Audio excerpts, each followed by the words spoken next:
is good, YouTube? Quinn Wade Basketball Analysis coming to you with a quick video. I wanted to let you guys know I got some new merchandise available, not just t-shirt anymore. I got different type of t-shirt, different type of shirts and logos that you can purchase on my spread shirt, and also hoodies now.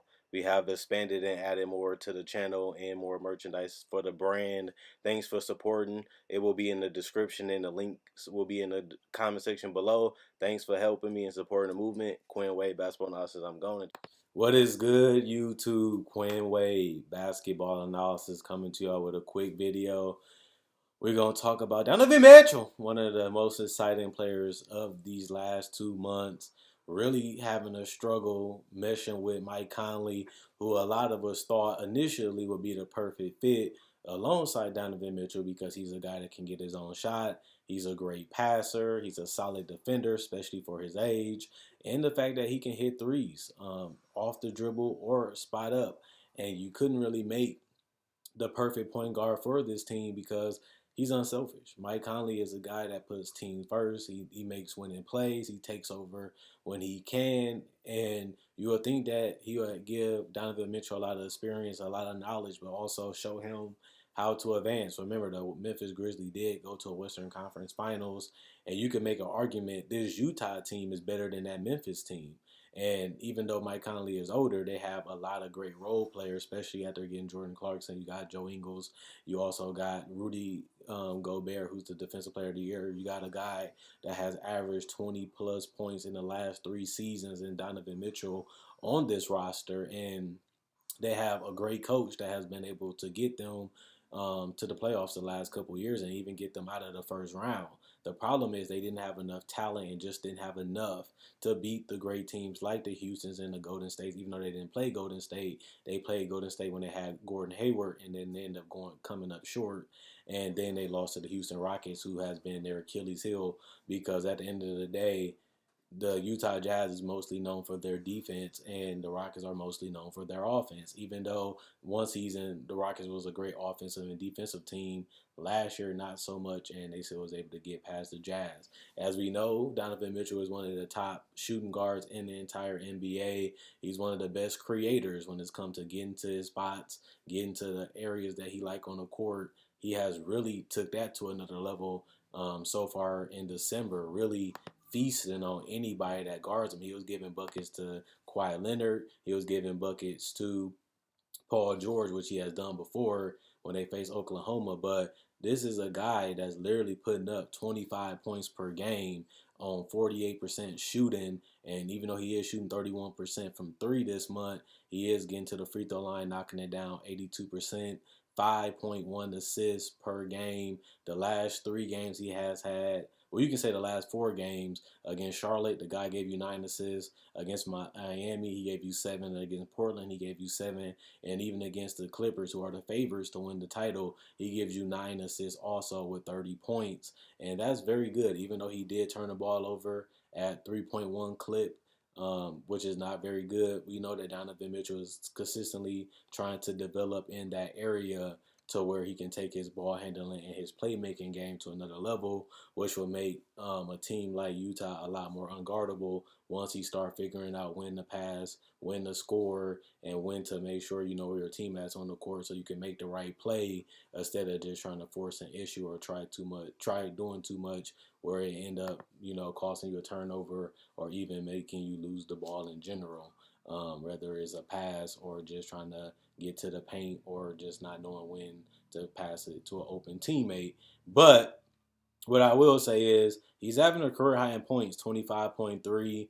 He's shooting a career high in field goal attempts, which is 20.6. Also, 45% from the field, 35% for three for this entire season. He's shooting a career high 83% from the free throw line while still giving you 4.6 rebounds, which is a career high, and also 4.3 rebounds, and still giving you a steal a game. So Donovan Mitchell, even though his turnovers has increased this month, is mainly because Mike Conley is not there, so he has to create and do more for the absence of Mike Conley, who can do those things and balance out the offense. So one thing that we noticed about Donovan Mitchell coming into this season is that he is not 6'3", he is actually 6'1", And that's a big deal just because we thought he could be a taller guy. And instead, he's been a significant shorter guy, which means that they're playing 2 point guards basically in Utah in their backcourt. As you know, teams like Golden State and other teams like the Rockets, who has always beat them, have bigger guards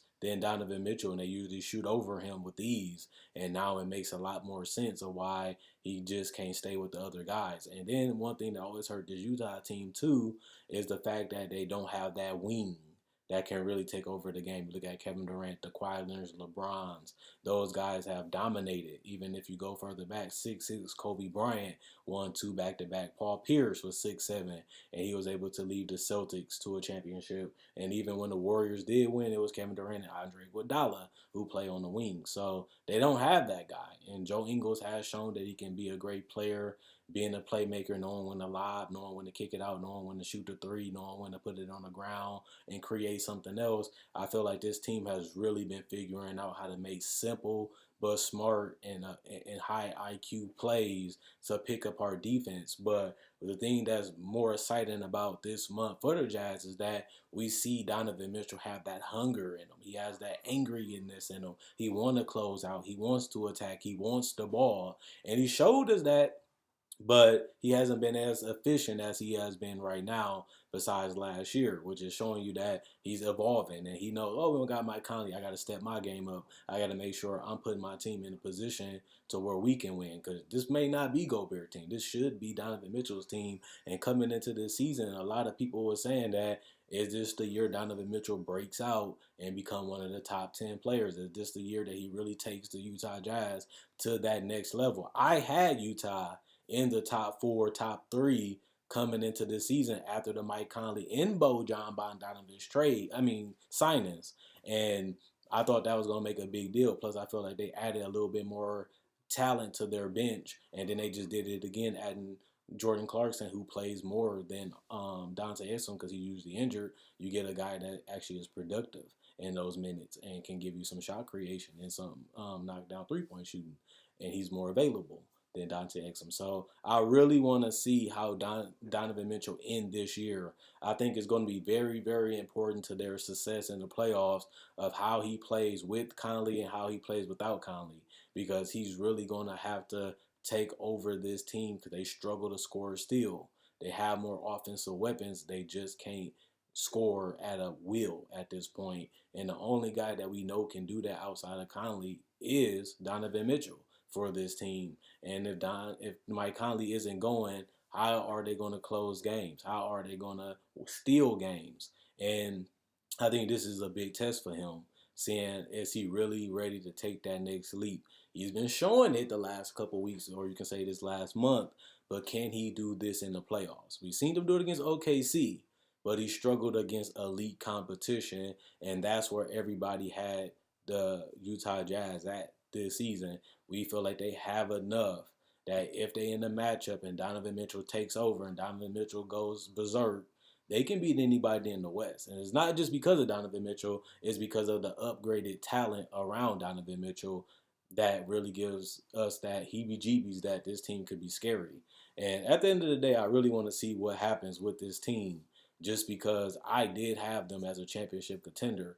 Was I really going to pick them against the Clippers? No. But I still think they can compete with anybody in the West, even if they might not win the series. This team potentially could get to the Western Conference Finals, and that's how a lot of people felt going into this season.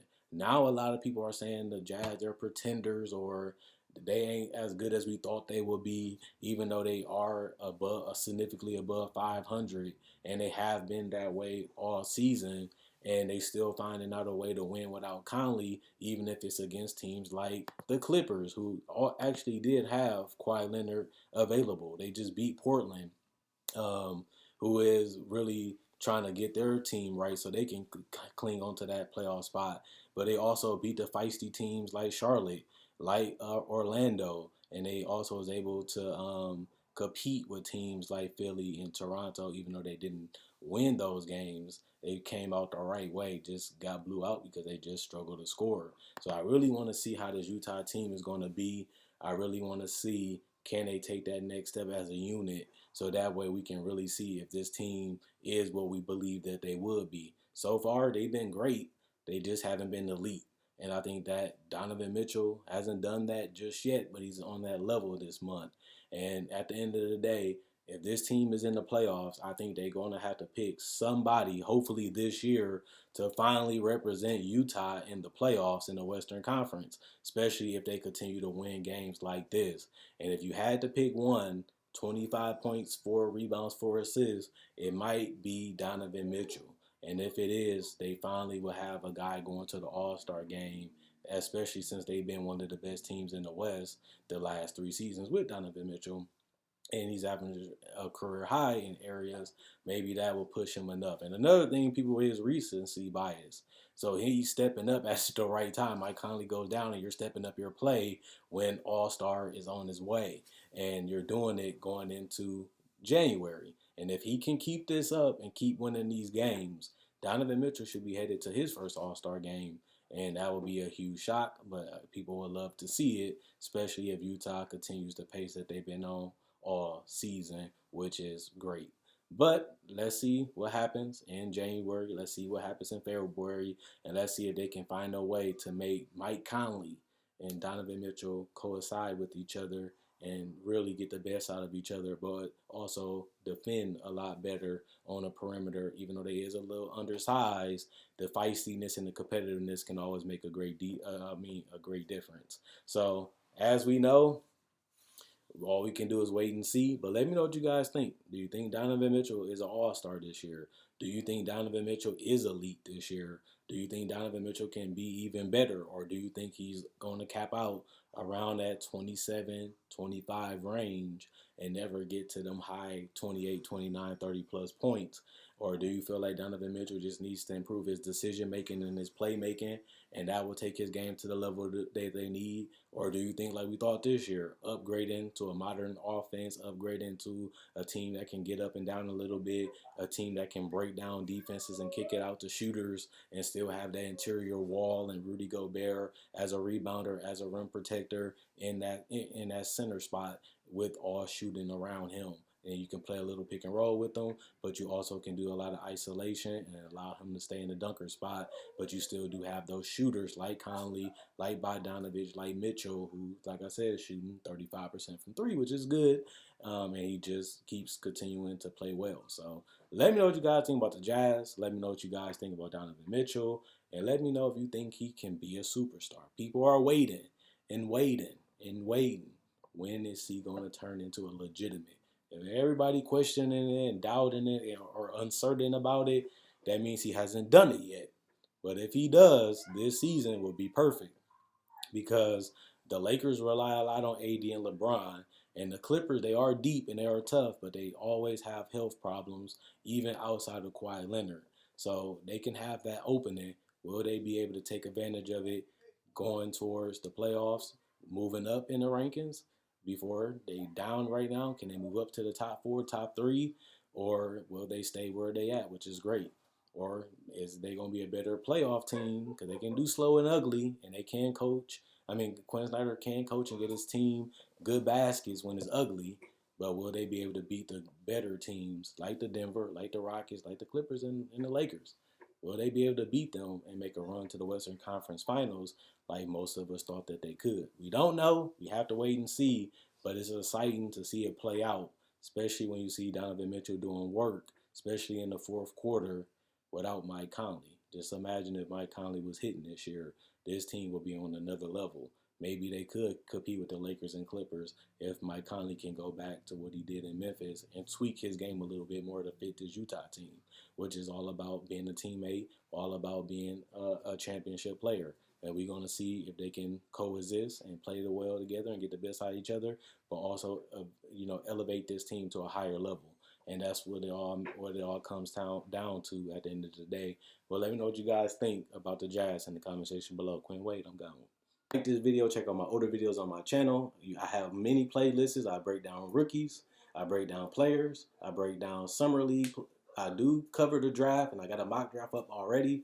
Not only that, I do podcasts, and I also talk about the game of basketball, whether it comes to summer league, free agency, trade deadline, buyouts, and also I cover top 10 discussions and stuff like that. So you like this type of video, you like the NBA, check out my older videos and my playlists.